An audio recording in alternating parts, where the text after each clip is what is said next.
Hello everyone, this is Showtime 112. We're back with the next chapter in the story of one of World War II's most overlooked and often unloved fighters, the Brewster Buffalo, in the thick of the Malayan Campaign. If you missed the first 3 episodes, don't worry, the links are in the video description. Go check them out and get caught up. On December 13, 1941, as the RAF scrambled to regroup, several Brewster Buffaloes were dispatched from Singapore to airfields like Butterworth and Ipoh. There, they faced relentless attacks from Japanese Army Aviation. The Buffalo pilots managed to claim a handful of victories, but the cost was steep. Of the 13 Buffaloes sent out from Singapore that day, 3 were shot down, 4 were lost to accidents, and several more suffered battle damage. The Japanese wasted no time, rapidly deploying their units to newly captured airfields. This allowed them to keep up the pressure on the RAF. At Alor Star, the Japanese found the airfield almost completely intact, along with a massive bomb dump and 1,000 drums of high-octane fuel. Within hours, they were launching combat missions using the very fuel and bombs left behind. Their next target, Ipoh, in central Malaya.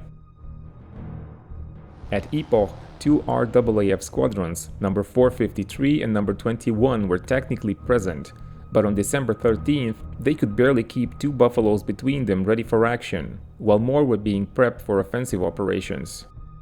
The following morning, December 14th, 5 pilots were sent out to strafe a reported Japanese column near Alor Star. Flight Lieutenant White and Flying Officer Montefiore of 21 Squadron led 3 pilots from 453 Squadron. However, Montefiore and his wingman became separated from the others in the clouds and had to return to base.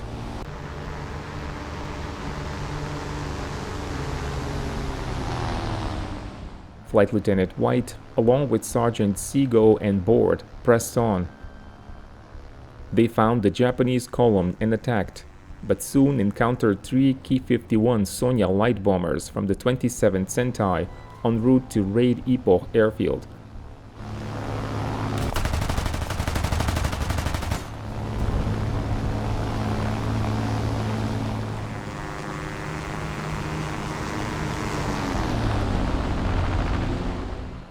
A fierce low-level dogfight broke out.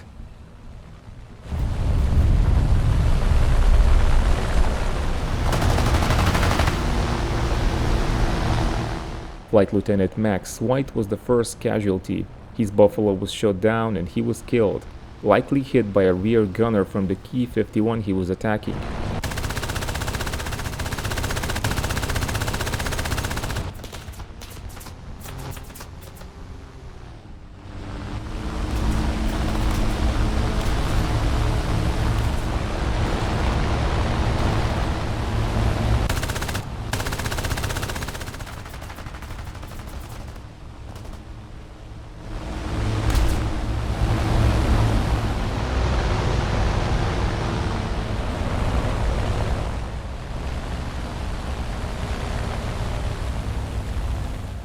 But the Australians weren't done yet. Sergeant Board swooped down just above the treetops, got on the tail of one of the Japanese dive bombers, and opened fire at close range.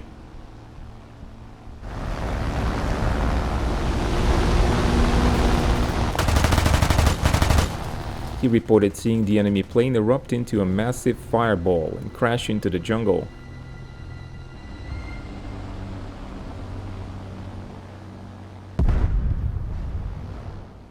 Sergeant Seago attacked another bomber, watching pieces fly off it before it managed to escape.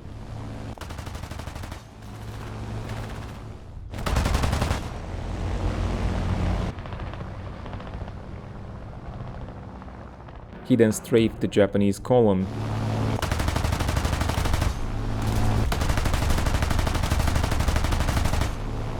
Despite being hit in the shoulder by the ground fire, Seago made it back to Ipoh, protected by Sergeant Board.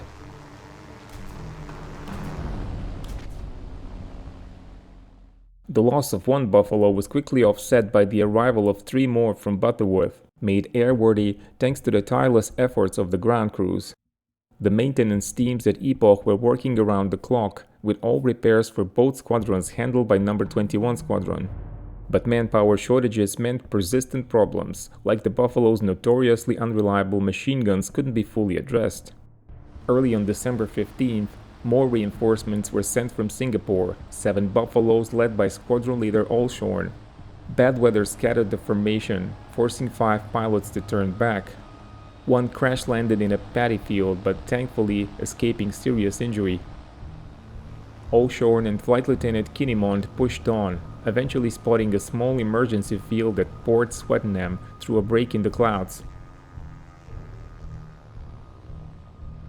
Kinnimond's Buffalo nosed over on landing and was heavily damaged.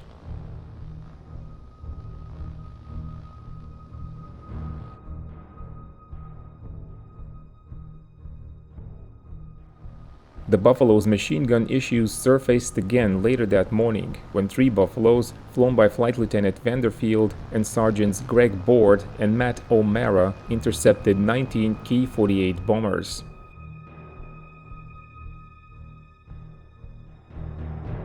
Vanderfield had previously shot down 2 of the Lily bombers, even with his landing gear refusing to retract. But this time his guns jammed, leaving him unable to inflict any damage.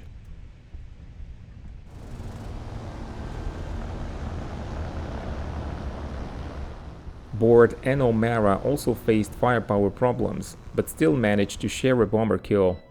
Board recalled holding his dive until the bomber filled his gun sight, then watching it burst into flames as it plummeted to earth. Enemy fighters soon appeared, but Board managed to escape into the clouds. Meanwhile, Boffer's gunners on the ground claimed 2 more bombers. Japanese records, however, only acknowledged the loss of 1 Ki-48, blaming bad weather.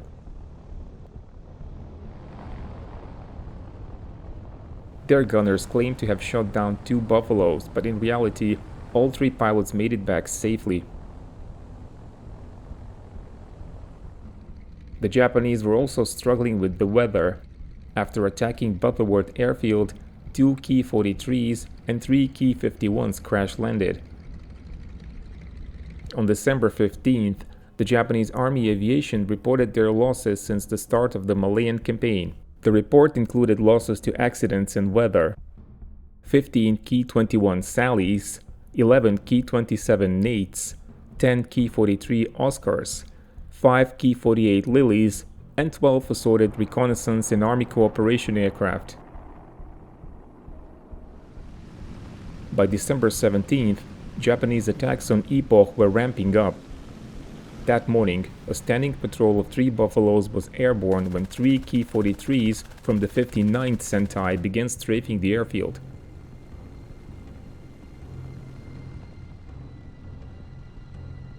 The Australian pilots couldn't bring down any Oscars, and 2 of their less experienced pilots were shot up.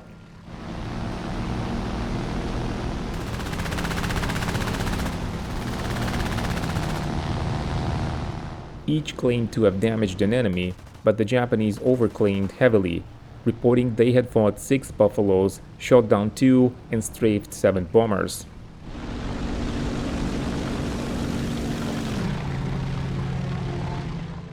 It was becoming clear that defending Ipoh airfield was a losing battle. There was only one landing strip, and the dispersal pens were far from the runway, connected by narrow taxi tracks.